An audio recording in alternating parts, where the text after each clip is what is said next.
Hello बच्चों, चलिए प्रश्न को देखते हैं। प्रश्न है हमारे पास 10 पारियों में बल्लेबाज के रन 38, 70, 48, 34, 42, 55, 46, 63, 54 तथा 44 प्राप्त करता है, तब हमें मादिका के सापेक्ष विचलन ज्ञात करना है। प्रश्न के हमें 4 विकल्प दे रखे हैं A, B, C, D, जिनमें से हमें सही विकल्प का चयन करना है। तो चलिए सर्वप्रथम हम प्रश्न के लिए मुख्य अवधारणा लिखते हैं।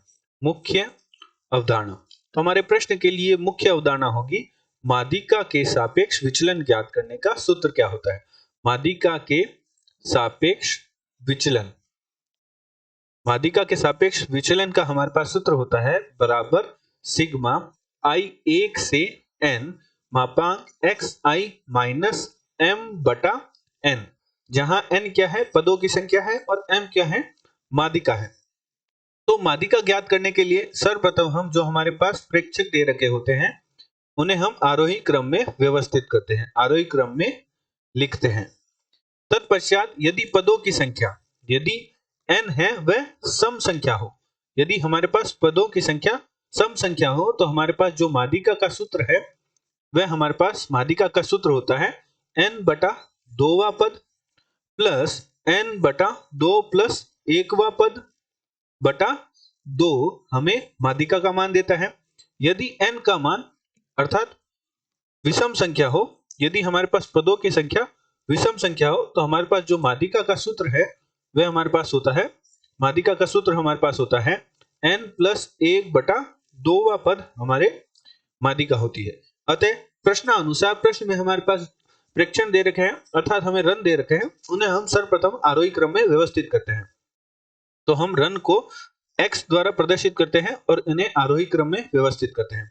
तो हमारे पास जो रन है वह है 34, आरोही क्रम में व्यवस्थित करेंगे तो सर्वप्रथम 34 आएगा, फिर 38 आएगा, फिर 42, फिर 44, 46, 48, 54, 55, 63 और 70, इस प्रकार हमारे रन आरोही क्रम में व्यवस्थित हो जाएंगे। तो हम लिखते हैं, तो हमारे पास 34, 38 और हमारे पास प्राप्त होगा 42, फिर हमारे पास प्राप्त होगा 44, 48, फिर हमारे पास प्राप्त होगा 54, फिर हमारे पास प्राप्त होगा 55 और 63 और हमारे पास प्राप्त होगा 70। ये हमारे पास रन दे रखे हैं।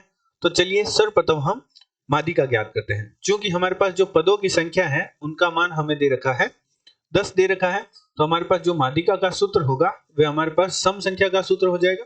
तो मादिका का सूत्र होगा n बटा 2 अर्थात 10 बटा 2वां पद प्लस 10 बटा 2 प्लस 1वां पद बटा 2। तो हमारे पास मान जो प्राप्त होगा वह प्राप्त होगा 5वां पद प्लस 6वां पद बटा 2। तो हमारे पास जो 5वां पद है इसे हम मादिका को m द्वारा प्रदर्शित कर देते हैं। तो हमारा जो 5वां पद है वह हमारे पास है, प्रथम पद हमारे पास 34 है, दूसरा 38, तीसरा 42, 44, 48, तो 48 है वह हमारे पास 5वां पद है। और हमारे पास पद 46 भी है और 48 भी है। हमने यहाँ पद एक कम लिख दिया, यहाँ हमारे पास प्राप्त होगा, एक हमारे पास पद है 46 और एक हमारे पास है 48। तो हमारा जो 5वां पद है वह हमारे पास है 46। तो हमारा जो 5वां पद है वह 46 है और 6वां पद है वह हमारे पास है 48 बटा 2। तो हल करेंगे तो हमारे पास जो मादिका का मान प्राप्त होगा वह प्राप्त होगा 47। अब हम x मापांक xi माइनस m ज्ञात करते हैं। तो हमारे पास xi माइनस m क्या प्राप्त होगा, मापांक 34 माइनस हमारे पास प्राप्त होगा 47। तो हमारे पास हल करेंगे तो हमारे पास जो मान प्राप्त होगा वह हमारे पास प्राप्त होगा 13। इसी प्रकार अन्य मान प्राप्त करते हैं। तो हमारे पास प्रथम मान 13 प्राप्त होगा, 38 माइनस 47 का मापांक करेंगे तो हमारे पास 9 प्राप्त होगा, और जब हम 42 माइनस 47 का मापांक लेंगे तो हमारे पास 5 प्राप्त होगा। इसी प्रकार हमारे पास अन्य पद प्राप्त होंगे 3, 1, हमारे पास 46, 1, 1, 54 माइनस 47 का मापांक लेंगे तो हमारे पास प्राप्त होगा 7, फिर हमारे पास प्राप्त होगा 55 के लिए हमारे पास प्राप्त होगा 8, 63 के लिए हमारे पास प्राप्त होगा 16 और 70 के लिए हमारे पास प्राप्त होगा 23। तो इस प्रकार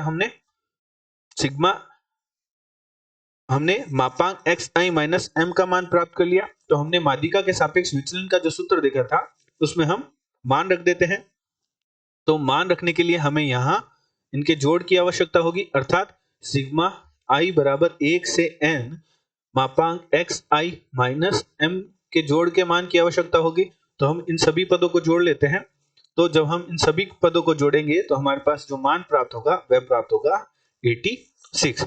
तो हमारे पास माध्यिका के सापेक्ष जो विचलन का सूत्र होता है, माध्यिका के सापेक्ष विचलन का हमारे पास सूत्र होता है, वह हमारे पास होता है सिग्मा i 1 से n तक xi माइनस m बटा n के। तो हमने सिग्मा i 1 से n मापांक xi माइनस m का मान प्राप्त किया, जो कि हमारे पास प्राप्त हुआ था 86 बटा n हमारे पास है, वह हमारे पास जो पारियां दे रखी थी, अर्थात पदों की संख्या हमें दे रखी 10 दे रखी, तो हमारे पास मान प्राप्त हुआ 8.6। तो हमारे पास माध्यिका के सापेक्ष प्रश्न में हमें विचलन ज्ञात करने को कहा था, जिसका मान हमारे पास 8.6 प्राप्त हुआ। तो चलिए प्रश्न के विकल्प देखते हैं। दिए गए प्रश्न में जो हमारा ए विकल्प है वह प्रश्न का सही उत्तर है। आशा करते हैं आपको प्रश्न का समझ आया होगा। धन्यवाद।